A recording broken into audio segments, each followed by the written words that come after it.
Monsieur le Président, je vais maintenant passer la parole aux représentants des groupes pour le groupe socialiste, républicain et citoyen, donc Gilles Savary. Gilles. Merci, Monsieur le Président, de votre exposé. Il n'y a pas besoin de vous rappeler notre attachement, évidemment, à l'entreprise Air France, qui est, je crois, un attachement qui dépasse cette seule commission, mais qui est celui de tous les Français, mais aussi nos préoccupations. Vous avez parlé d'une concurrence extrêmement vive. Ce n'est pas simplement une concurrence extrêmement vive, c'est un changement de monde, et sans doute de modèle économique, à bien des égards. C'est-à-dire qu'il y a...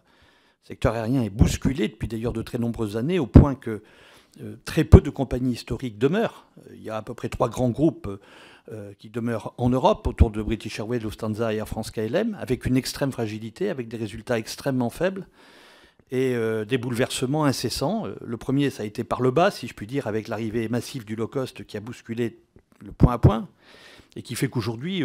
En particulier, un certain nombre d'aéroports de province ne tiennent plus que par le low-cost, et non seulement ne tiennent plus que par le low-cost, mais ont des stratégies de développement autour du low-cost, massivement, pour pouvoir faire vivre leurs aéroports, avec des succès d'ailleurs tout à fait remarquables.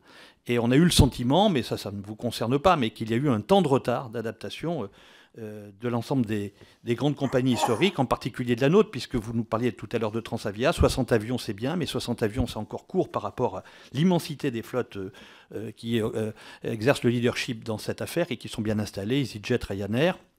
Mais je pense que la réaction était, en tout état de cause, légitime. Et puis, vous êtes également bousculé par le haut, et ça, c'est de la géopolitique. J'entends dire au gré des colloques, et c'est sans doute vrai, que c'est de la concurrence inéquitable, mais ça n'est pas que de la concurrence inéquitable, c'est de la géopolitique. Le centre du monde entre les grands émergents et les Européens, c'est le Golfe. Et ils développent aujourd'hui de façon extrêmement rapide, vous le savez mieux que moi, à la fois des hubs et des compagnies intégrées qui bousculent complètement le paysage. Je crois que 4 PDG, dont M. de Juniac, le 14 juin dernier, sont intervenus à Bruxelles pour dire leurs préoccupations de cet état de fait. Mais il me semble que c'est un état de fait structurel. Je vois mal comment le Golfe va décroître ou même se stabiliser. Je pense qu'il est très conquérant et qu'effectivement, il a une position géopolitique extrêmement forte. De tout cela découle le fait que le pavillon français, et pas simplement vous, mais vous êtes au cœur, ne cesse de perdre des parts dans un contexte qui est un contexte paradoxalement extrêmement prometteur et enthousiasmant. À part 2009 et 2010 qui ont connu un tassement des trafics à l'échelle mondiale, ce sont des pourcentages et des taux de croissance des trafics qui sont constamment supérieurs à la croissance. Et je crois que pour ce qui est de l'année dernière, c'est autour de 6%, quelque chose comme ça. J'ai regardé les chiffres IATA, je dois les avoir ici. Oui, le trafic international a cru de 6,4% dans le monde, ce qui est tout à fait considérable, année après année. Nous sommes dans un monde qui explose, dans lequel nous devrions avoir une confiance totale pour l'avenir de nos compagnies historiques, et on s'aperçoit qu'elles sont soumises à des challenges absolument considérables. Donc je voudrais vous poser 3 questions. Bon, la première, c'est de savoir où on est, parce que nous sommes quand même un peu inquiets de voir qu'au niveau du corps social, il y a eu un remarquable sursaut.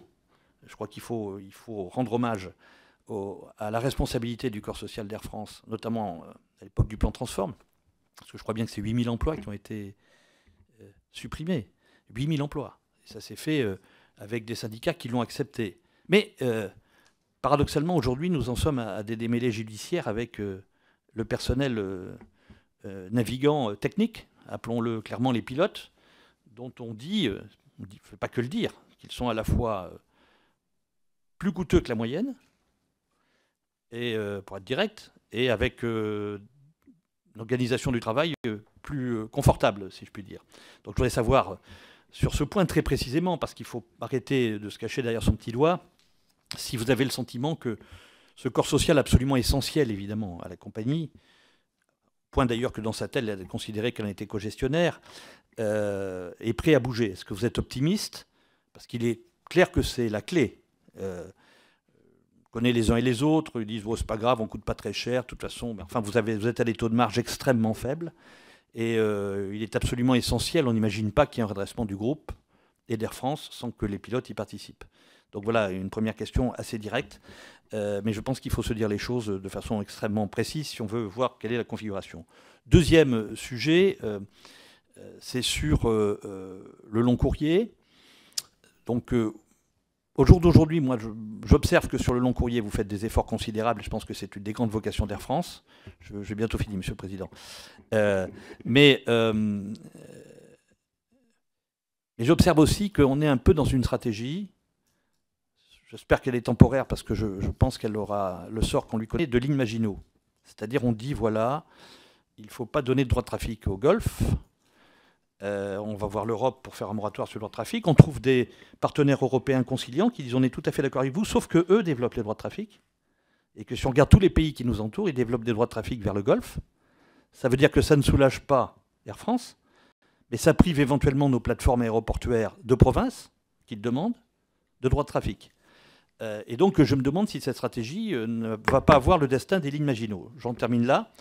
Et si vous n'envisageriez pas plutôt des formes de coopération, et si c'est envisageable avec le Golfe, puisque le Golfe est l'avenir du monde, entre guillemets, même si aujourd'hui, vous avez tout à fait raison de considérer qu'il faut les amener à une concurrence équitable. Je ne poserai pas ma troisième question, parce que j'ai pris trop de temps. Je n'en suis pas responsable.